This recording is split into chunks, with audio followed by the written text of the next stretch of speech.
గూడెంలో జనసేన నేత మద్యం మత్తులో హంగామా చేశాడు. మొన్న అర్ధరాత్రి సమయంలో ఆర్టీసీ బస్టాండ్ సమీపంలో డిమౌంట్ ఐస్ క్రీమ్ షాప్లోకి వెళ్లి గొడవ చేశాడు Janasena town secretary Maddala Narasimha. Ice cream పార్సిల్ను పేపర్ కవర్లో ఇవ్వగా ప్లాస్టిక్ కవర్ కావాలంటూ డిమాండ్ చేశాడు. ప్లాస్టిక్ కవర్లో నిషేధమని చెప్పినా సేల్స్ మ్యాన్ పై దాడి చేశాడు నరసింహ. సిబ్బందిపై దురుసుగా ప్రవర్తిస్తూ అసభ్య పదజాలంతో దాడి చేశాడు.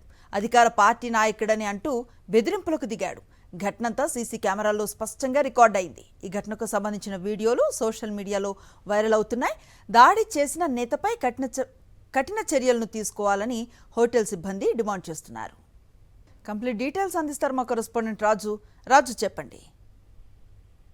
అనుశ్రీ, ప్రధానంగా చూస్తే కనుక పశ్చిమ గోదావరి జిల్లాలో కూటమి నేతల వ్యవహార శైలి రోజు రోజుకి వివాదాస్పదంగా మారుతుందని చెప్పొచ్చు. ప్రధానంగా ఇప్పటికే కనుక భీమవరం సంబంధించినటువంటి వీరవాసనం ఎవరైతున్నారో జనసేన జడ్పీటీసీ గుండా జయప్రకాష్ ఉదంతం మరోసారి తాడేపల్లిగూడెం సంబంధించినటువంటి జనసేన నేత ఎవరైతున్నారో ఆయన కూడా మద్యం మత్తులో కూడా హంగామా సృష్టించి ఆయన కూడా కలకలం రేసిందని చెప్పొచ్చు. జనసేనకు సంబంధించి తాడేపల్లిగూడెం టౌన్ సెక్రటరీ ఎవరైతున్నారో మద్దాల నరసింహ అనేటువంటి వ్యక్తి కూడా అర్ధరాత్రి సమయంలో కూడా తాడేపల్లిగూడెం ఆర్టీసీ బస్టాండ్ కాంప్లెక్స్ సంబంధించినటువంటి డిమౌంట్ అనేటువంటి ఐస్ క్రీమ్ పార్లర్స్ లో దానికి సంబంధించిన పార్లకు వెళ్తాం. అక్కడ ఉన్నటువంటి ఐస్ క్రీమ్ సంబంధించి పార్సల్ ఇచ్చే సమయంలో కూడా పార్సల్కి సంబంధించి పేపర్ కవర్లు ఇవ్వగా అక్కడ ఉన్నటువంటి సేల్స్ బాయ్ ఎవరైతే ఉన్నారో అతను ప్లాస్టిక్ కవర్లు ఇవ్వాలంటూ కూడా డిమాండ్ చేశాడు. ప్లాస్టిక్ కవర్లు ఆల్రెడీ ఇటువంటి తాడేపల్లిగూడెం మున్సిపాలిటీ పరిధిలో నిషేధించారని చెప్పినా గానీ పూర్తిస్థాయిలో కూడా సిబ్బందిపై దురుసుగా ప్రవర్తించడంతో పాటు తాను ఆల్రెడీ లోకల్ గా ఉన్నటువంటి నాయకుడినంటూ కూడా అసభ్య వర్గాలతో కూడా దూషించినట్టు కూడా తెలుస్తుంది.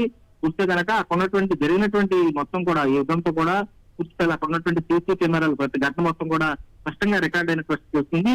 పూర్తిగా జనసేన నాయకులు ఏదైతే చేసేటటువంటి దౌర్జన్యం గానీ హంగామా మొత్తం కూడా ఈ వీడియోలన్నీ కూడా సోషల్ మీడియాలో హల్చలేస్తున్నాయని చెప్పొచ్చు. దాడి చేసినటువంటి నేత ఎవరైతే ఉన్నారో అతనిపై కూడా పూర్తిగా కఠిన చర్యలు తీసుకోవాలి, నర్సింగ్ సంబంధించినటువంటి కఠిన చర్యలు తీసుకుని పోలీసులు కూడా అరెస్ట్ చేయాలని చెప్పి అక్కడ ఉన్నటువంటి స్థానిక నేతలు కూడా డిమాండ్ చేస్తున్న పరిస్థితి కనపడుతుంది. పూర్తి స్థాయిలో ఉన్నటువంటి తాడేపల్లికి సంబంధించినటువంటి నేత ఎవరైతే ఉన్నారో నేతకు సంబంధించి నర్సింగ్ సంబంధించి చేసినటువంటి వ్యవహారం కూడా ఇప్పుడు కూటమి నేతలు కానీ అక్కడ ఉన్నటువంటి స్థానికుల్లో కూడా చర్చనీయాంశంగా అయినటువంటి పరిస్థితి కూడా కనపడుతుంది.